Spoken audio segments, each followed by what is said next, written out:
আচমকা বিয়ের সিদ্ধান্ত নিয়ে কার্যত সকলকে চমকে দিয়েছিলেন দাবাং নেতা দিলীপ ঘোষ। তা নিয়ে বিতর্কও হয়েছে, দলের বিরাগ ভাজনও হয়েছে। তবে ২৬-এ ফের নিজের কারিশমার প্রমাণ দিলেন দিলীপ। পুরনো আসন খড়গপুর সদরে ৩০,০০০-এর বেশি মার্জিনে জিতেছেন তিনি। আর স্বামীর এই জয়ে উচ্ছ্বসিত স্ত্রী রিঙ্কু মজুমদার। বললেন, এটাই বিয়ের সেরা রিটার্ন গিফট। বাংলায় বিজেপির উত্থানের নেপথ্যে অন্যতম কারিগরদের মধ্যে নিঃসন্দেহে দিলীপ ঘোষ একজন। তার হাত ধরেই ধীরে ধীরে রাজ্যে জমি শক্ত করেছে পদ্মসেবের। পরবর্তীতে নতুন মুখেদের আগমনে খানিকটা হলেও ব্যাকফুটে চলে গিয়েছিলেন দিলীপ ঘোষ।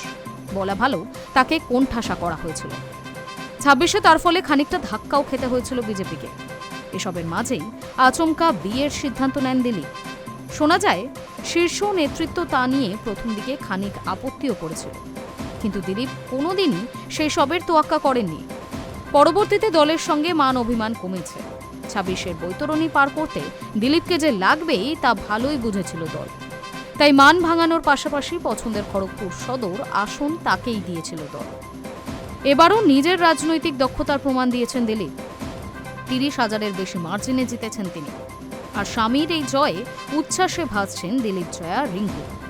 বলছেন, এটাই নাকি তার বিয়ের সেরা রিটার্ন গিফট। এবারও নিজের রাজনৈতিক দক্ষতার প্রমাণ দিলেন দিলীপ। ৩০,০০০-এরও বেশি মার্জিনে তিনি জিতেছেন। আর স্বামীর এই জয়ে স্বাভাবিকভাবেই উচ্ছ্বাসিত দিলীপ জয়া রিঙ্কু।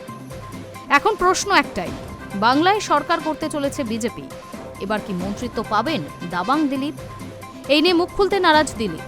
তার সাফ কথা, আগে মন্ত্রিসভা গঠন হোক, তারপর দেখা যাবে। দল আমাকে বিধায়ক হওয়ার জন্য টিকিট দিয়েছিল, আমি জিতে সেটাই দলকে ফিরিয়ে দিয়েছি। তবে বুধবার সকালেই ফের চেনা মেজাজে ধরা দিয়েছেন দিলীপ। প্রতিদিনের মতোই ইকো পার্কে প্রাতঃভ্রমণ করছেন। এদিন পুলিশ কর্মীদের মিষ্টি মুখ করান তিনি। চেনা মেজাজে এদিনও মমতা বন্দ্যোপাধ্যায়কে আক্রমণ করলেন তিনি। বললেন, উনি কাউকে বিশ্বাস করেননি, তাই বাংলার মানুষও ওকে বিশ্বাস করেনি। Hi news network.